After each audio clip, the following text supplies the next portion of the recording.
Om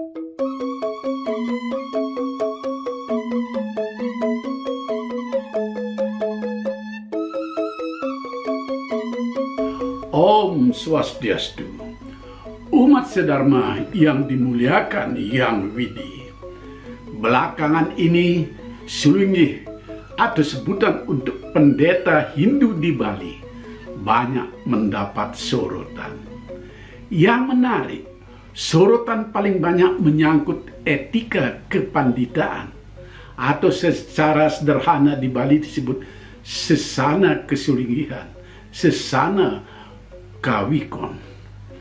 Yang lebih menarik lagi, yang menyoroti itu kebanyakan orang yang tidak berstatus sulingih, bahkan menjadi pemangku saja belum. Atau istilahnya orang masih walaka. Mereka ini dengan sangat yakin dan nampaknya seperti orang bijak menyoroti perilaku sulingih dengan ukurannya sendiri, menyebutkan bahwa sulingih itu melanggar etika, melanggar sesama. Banyak dari mereka orang-orang yang berpendidikan dan mungkin juga tahu banyak masalah-masalah agama, meskipun barangkali tidak tahu banyak soal kesulinggihan. Sepanjang sorotan itu positif dan bermaksud hanya mengingatkan seorang sulingih agar berperilaku sesuai dengan sesana sulingih, baik-baik saja. Para sulingih pun seperti saya bisa introspeksi dari sorotan ini. Namun banyak sorotan yang disertai dengan nada kebencian, bahkan melecehkan sulingih. Apalagi kalau kita lihat mereka memakai akun-akun yang anonim.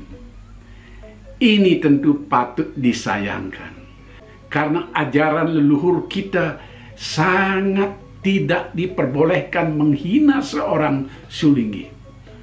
Tapi bagi para sulingih, dihina itu bukan masalah besar, karena hinaan dan cercaan kepada pendeta, siapapun pendeta itu, akan mental kembali kepada para penghina.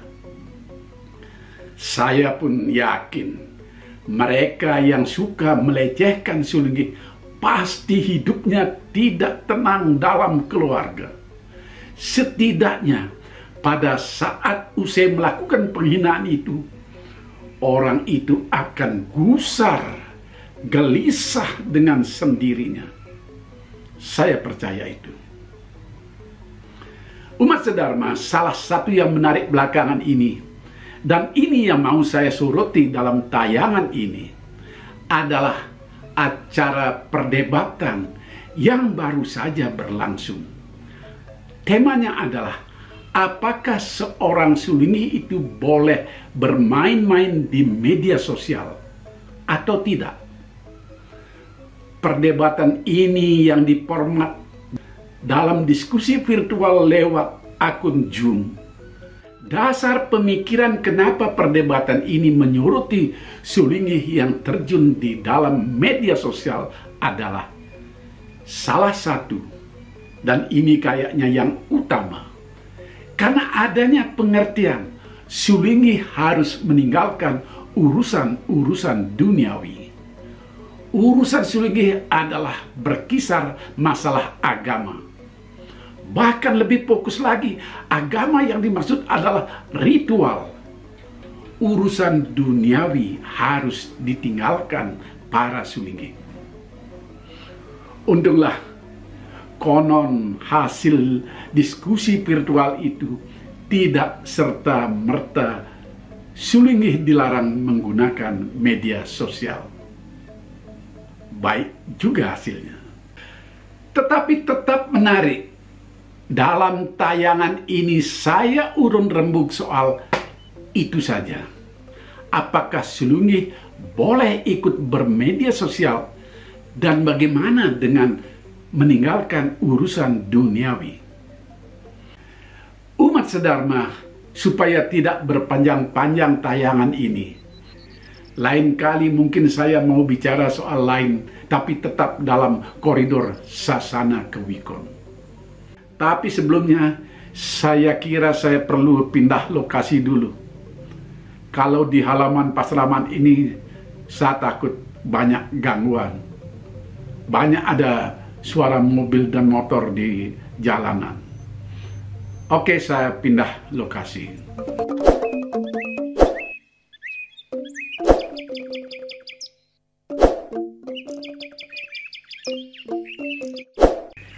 Umat sedharma yang berbahagia, nampaknya di sini lebih suci karena di dalam merajan.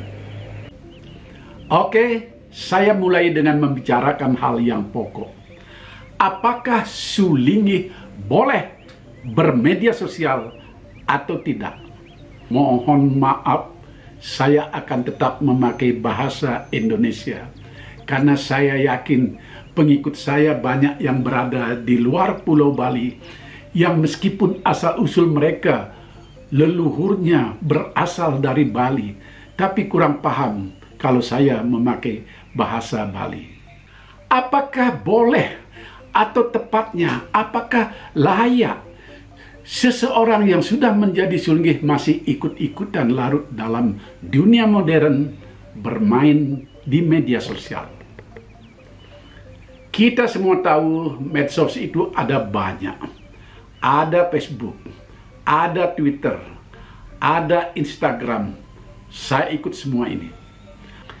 Juga ada aplikasi obrolan semacam WhatsApp dan unggahan video seperti YouTube, seperti yang umat sedharma tonton saat ini. Tapi sebelum ke sana, saya ingin memberikan dulu hal-hal yang menjadi dasar. Apa sebenarnya kompetensi seorang Sulingi? Ini penting sebagai dasar pijakan saya melakukan urun rembuk dalam tayangan ini. Kompetensi seorang pendeta banyak termuat di kitab-kitab suci. Misalnya, ada di dalam kitab Sara Samuscaya Sloka 40. Umat sedharma bisa mengklik di channel YouTube saya ini jika ingin tahu apa saja isi sloka-sloka Sara Samuscaya itu beserta penjelasannya. Saya sudah menayangkan komplit ke 511 sloka Sara Samuscaya itu di channel YouTube saya ini. Nah, kompetensi seorang pendeta adalah 4 hal. 1. Sang Satyawedi, 2. Sang Abda, 3. Sang Patirtan, dan 4. Sang Penadahan Upadesa. Sang Satyawedi adalah seorang pendeta yang senantiasa harus mengatakan tentang kebenaran dengan cara yang baik dan bertanggung jawab. Satya artinya kebenaran, wedi artinya mengatakan. Yang kedua, Sang Abda artinya orang yang dapat dipercaya. Untuk memiliki kepercayaan itu, seorang pendeta harus punya moralitas dan kepribadian yang luhur, juga keteladanan yang baik. Abda itu juga berarti pradnyan atau memiliki ilmu pengetahuan yang memadai. Yang ketiga, Sang Patirtan artinya seorang pendeta berfungsi sebagai tempat umat memohon kesucian. Kesucian yang dimaksudkan bukan sekedar membuat tirta suci, lalu melukat seseorang. Tetapi yang lebih utama adalah menuntun umat untuk menempuh hidup yang suci, yang tidak tercela. Intinya adalah mendidik umat dan mencerdaskannya. Yang terakhir, yang keempat, Sang Penadahan Upadesa. Yang dimaksud adalah pendeta itu memiliki swadharma, memberikan pendidikan moral atau kesusilaan agar masyarakat hidup harmonis dengan moral yang luhur. Inilah 4 kompetensi seorang sulingih, dan di keempat itu tentu tersirat adanya ritual keagamaan yang oleh masyarakat Bali sering disebut sulingih sebagai muput yadnya. Pandita atau sulingih selalu terkait dengan ritual keagamaan, namun tetap dalam koridor 4 kompetensi itu. Memang dalam pelaksanaan di masyarakat Bali sampai saat ini ada yang disebut sulingih ngeloka palasraya. Artinya mereka yang siap untuk mengambil tugas sebagai muput yadnya setiap ritual yang dilakukan umat.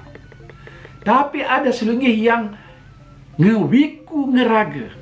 Artinya mereka mencapai atau menapaki status kesulinggahan itu untuk dirinya pribadi, tidak muput yadnya di tempat lain.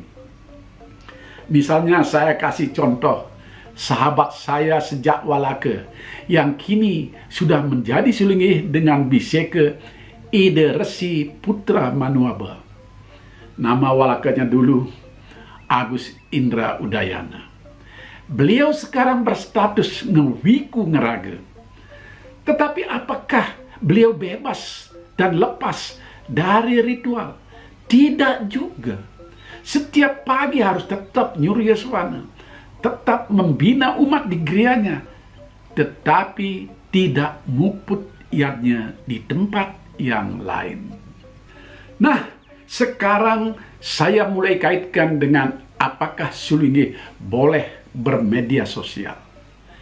Dalam pengamatan saya, yang mungkin kurang lengkap, karena tidak mungkin saya memantau semua media sosial dan akun-akunnya. Ada ratusan lebih sulingih yang ikut dalam media sosial. Terutama yang paling digemari adalah Facebook. Di Twitter dan Instagram jarang ada, meskipun tetap ada. TikTok barangkali tidak ada. Atau karena saya tidak ikut TikTok, jadi kurang tahu. Akun ini kok sepertinya saya lihat untuk anak-anak ABG. Yang ikut di grup WhatsApp tentu banyak sekali.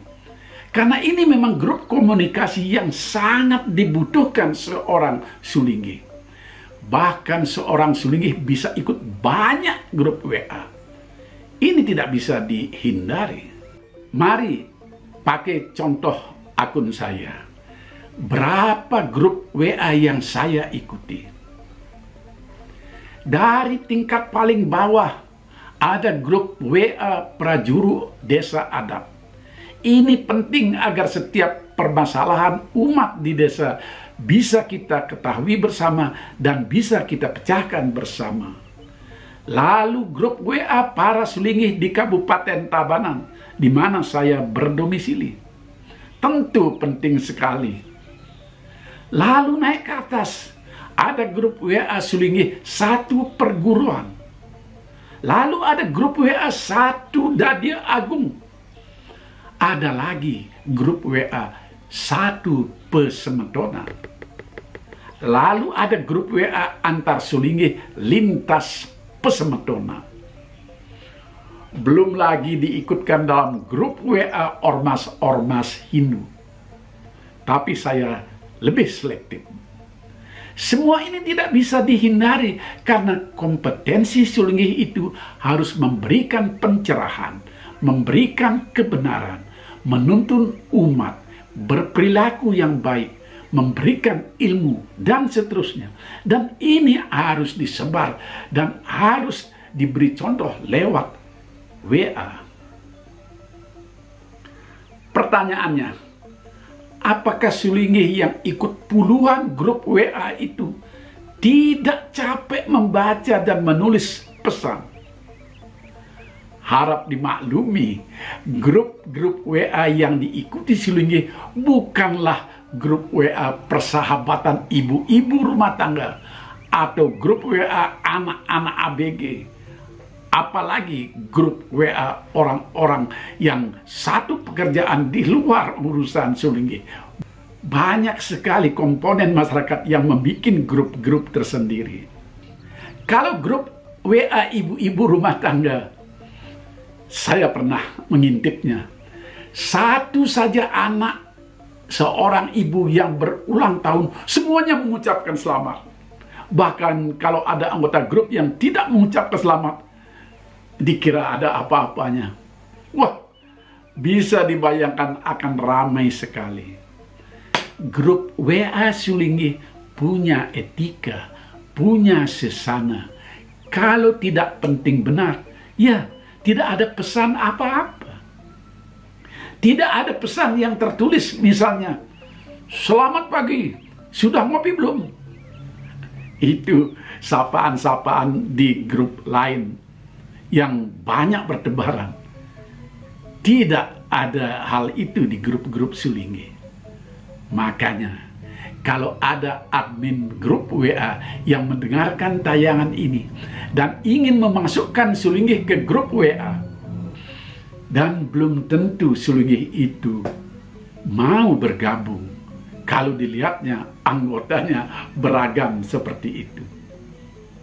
Nah, apa artinya ini? WA digunakan oleh Sulinggi untuk hal-hal yang bermanfaat dan komunikasi yang perlu-perlu saja. Apa yang salah dalam memanfaatkan teknologi ini? Masa kalau ada umat bertanya, "Pandita yang mulia, apakah Banten Pejati harus selalu ada tipat gong?" Dan mereka untuk pertanyaan ini harus datang ke gereja. Betapa repotnya. Karena itu hal-hal yang sepele seperti ini, gunakan sarana WA. Sulinggi dengan senang hati menjawabnya. Sekarang kita lihat para Sulinggi di Facebook. Media sosial semacam Facebook ini punya pertemanan yang terbatas. Tidak boleh lebih dari 5.000. Saya sampai punya 2 akun di Facebook. Ditambah lagi fanpage atau yang biasa disebut akun halaman FB.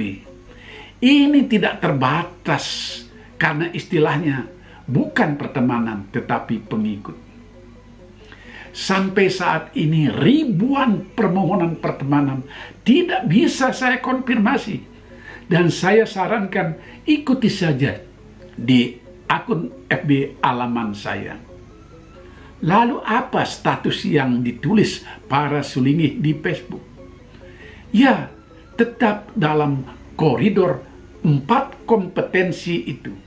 Memberi ilmu pengetahuan, menyatakan kebenaran, berbahasa yang sopan, melakukan fungsi sebagai sang abda, memberi pencerahan, memberi ilmu pengetahuan. Tidak setiap hari Sulinggi menulis status. Hanya perlu-perlu saja. Ada pengendalian dirinya. Mungkin lebih banyak menjawab pertanyaan dari umat. Memang kadang ada yang bergurau atau menyapa umatnya. Ini lebih memberi sinyal bahwa Sulinggi amat sayang kepada umatnya. Begitu pula umat yang ikut di dalam FB. Ada yang disapa Sulinggi jadi tambah senang. Mereka merasa diperhatikan. Coba perhatikan status para Sulinggi. Seberapa banyak yang merespon sorotan negatif netizen langsung di media sosial. Jarang sekali Sulinggi yang reaktif. Sulinggi dimaki, tetap tidak membalas. Sulinggi dihina di dalam medsos, diam saja. Padahal kalau mau membalas apa sih susahnya? Tinggal menulis. Sulinggi di media sosial sulit terpancing. Itu yang saya amati selama ini. Sulingih umumnya sadar bahwa mereka tidak boleh ikut larut dalam caci maki. Bahkan beberapa sulingih, termasuk saya belakangan ini, menghapus pertemanan dari orang-orang yang bicaranya kasar, menulis kurang sopan, meskipun kekasaran itu dan ketidaksopanan itu tidak ditujukan pada diri saya. Saya hanya membacanya, tapi kan capek kalau membaca caci maki orang-orang yang sudah kita ajak berteman. Lebih baik diputuskan saja pertemanannya. Saya ingat pesan Ide Nabi yang saya muliakan, yang kini sudah lebar, wafat, sudah berstatus betara abra. Beliau satu saat berpesan kepada saya, "Nak, tetaplah memberi pencerahan di media, termasuk media sosial, sepanjang jaga bahasa yang sopan dan mencerahkan umat." Itu saya pegang terus. Coba perhatikan bahasa tulisan saya di berbagai media sosial, baik di FB, Twitter, Instagram. Apa pernah bahasa saya tidak sopan? Apa pernah saya memaki atau mencaci? Bahkan ejaan kata-kata pun tetap memakai pedoman bahasa Indonesia yang baku. Jarang sekali saya menyingkat kata-kata. Dan kalaupun ada yang singkat, itu yang sangat umum saja. Bahkan contohnya kata depan di dan awalan di, saya perhatikan benar-benar. Di pasar harus dipisah, disiksa harus digabung. Sampai yang sekecil itu saya perhatikan. Di Twitter pun yang karakter hurufnya terbatas, tetap bahasa saya memakai ejaan yang benar. Saya harus memberi contoh bagaimana menulis di media sosial yang tetap tidak boleh merusak kaidah bahasa Indonesia. Saya punya grup khusus soal bagaimana menggunakan bahasa di media sosial yang banyak sekali mendapat pujian dari berbagai lembaga dan instansi. Maklumlah, akun medsos saya, pengikut dan pertemanannya banyak yang lintas agama. Lalu bolehkah Sulingih berbicara di media sosial soal-soal yang tidak berkaitan dengan agama? Misalnya soal seni budaya, olahraga, politik, dan lain-lainnya. Tidak ada yang melarangnya. Bahkan sesana kesulingan tidak melarang hal itu sepanjang isinya mengenai pencerahan, kesopanan, dan tidak memaki, apalagi menambah ilmu pengetahuan. Sulingih menganjurkan pejabat tidak korupsi. Apanya yang salah? Sulingih menganjurkan pejabat harus netral dalam bertugas dan tidak mementingkan anggota partainya karena sudah menjadi pejabat publik. Apanya yang salah? Itu pencerahan, dan hal-hal itu adalah kebenaran. Tapi kata-kata yang dipakai tidak memaki dan tetap sopan. Artinya apa? Di media sosial, Sulingih tetap bisa urun rembuk masalah-masalah duniawi dengan tetap berpegang pada kompetensi 4 hal yang ada di dalam kitab-kitab ajaran Hindu: Sang Satyawedi, Sang Apta, Sang Patirtan, dan Sang Penadahan Upadesa. Nah, menyinggung masalah duniawi, mari saya lanjutkan soal ini. Apakah Sulingih harus meninggalkan masalah-masalah duniawi? Tapi umat sedharma, saya harus pindah lokasi dulu. Ada keluarga yang mau bersembahyang ke Merajan.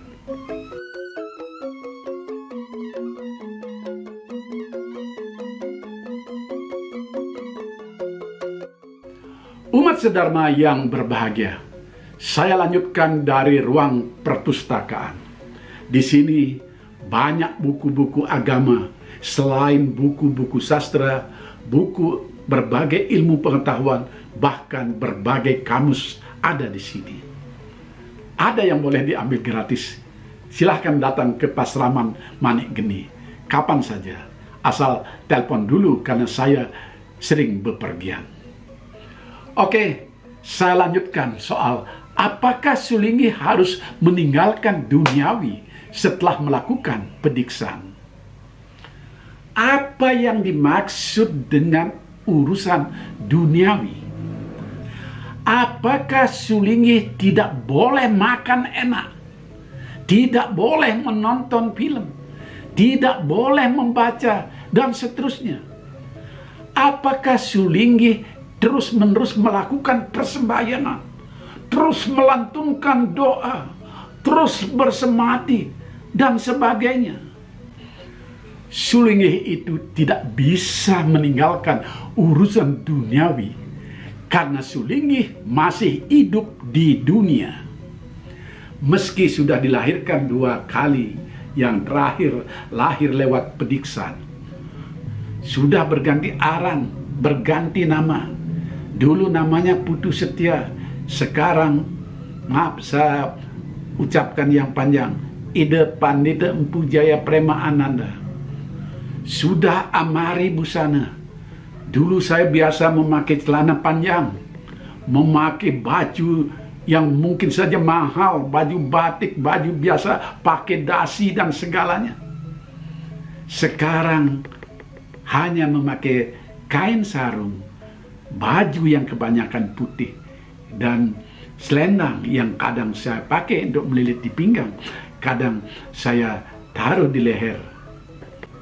Sulinggi harus tetap menjaga kesehatannya dengan olahraga, minum obat, dan seterusnya.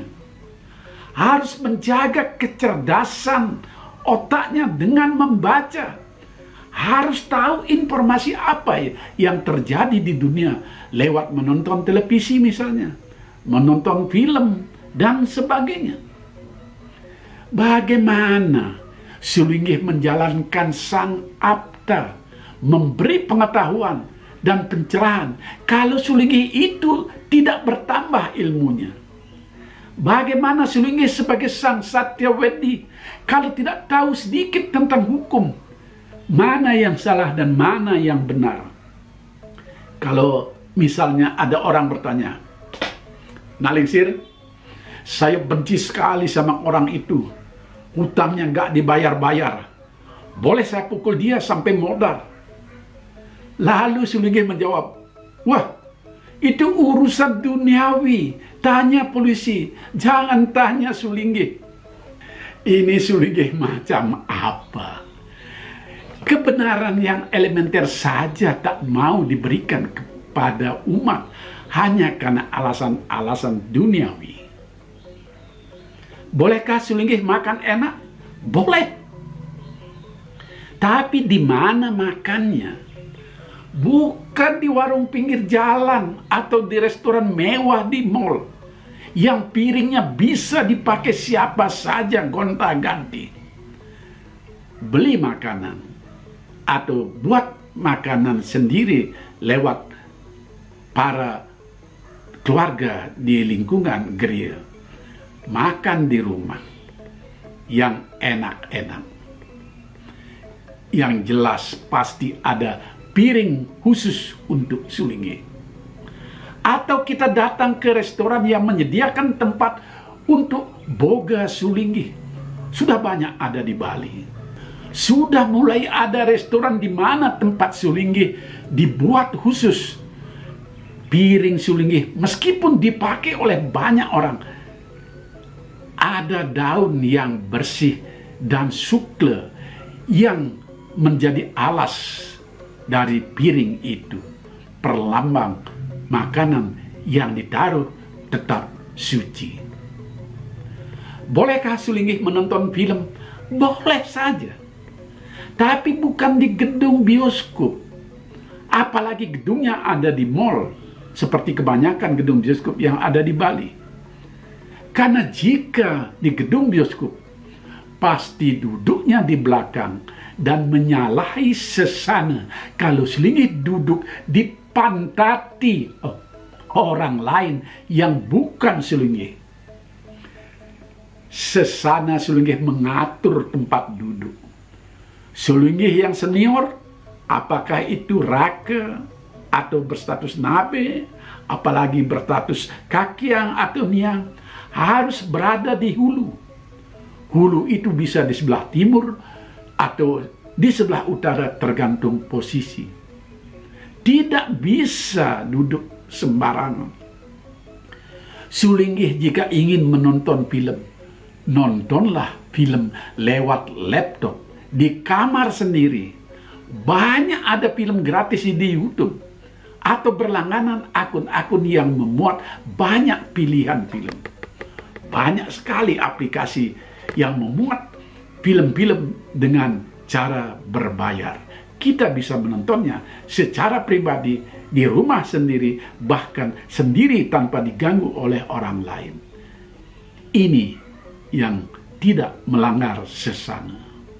Jadi urusan duniawi itu lebih pada pengendalian diri dan meletakkan pada posisi yang sesuai dengan status sebagai seorang pendeta. Tidak sepatutnya selinggih di era teknologi modern ini meninggalkan urusan duniawi yang berkaitan dengan menambah bahan pencerahan kepada umat. Selinggih harus lebih maju dan lebih pintar. Bagaimana kalau selinggihnya kalah pintar dari umat?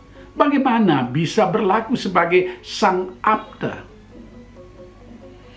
Etika itu tentu saja penting dijaga.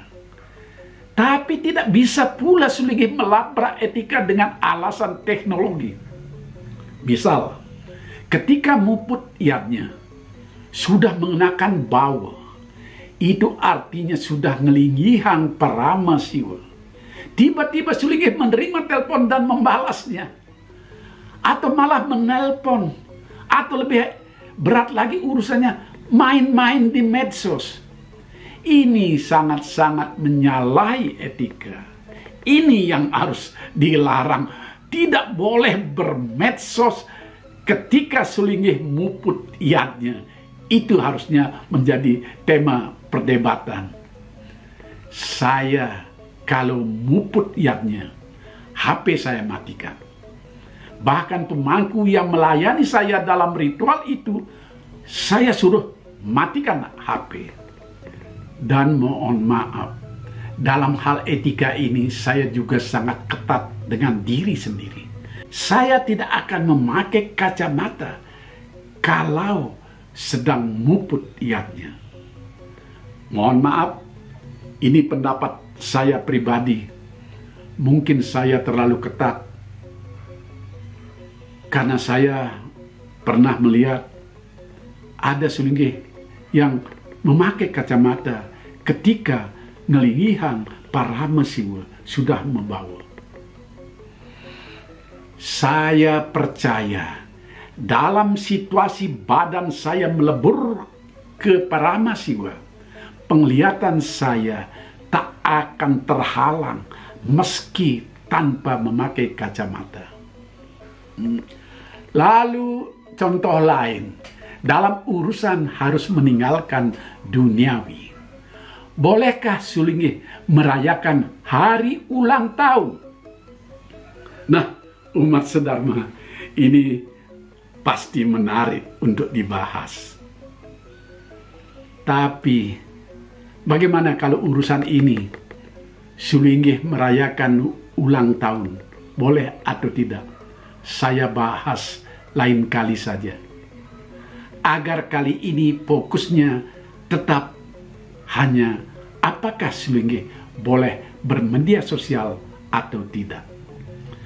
Dan saya simpulkan, selinggih boleh bermedia sosial asalkan dalam koridor taat pada kompetensi seorang selinggih dan mematuhi etika sebagai orang yang disucikan. Justru menggunakan media sosial itu sangat baik. Selain memberi pencerahan, sekaligus memberi contoh bagaimana melakukan media sosial secara sehat dengan kesopanan yang terjaga. Umat sedharma, sampai jumpa lain kali. Rahayu. Om Santi Santi Santi Om.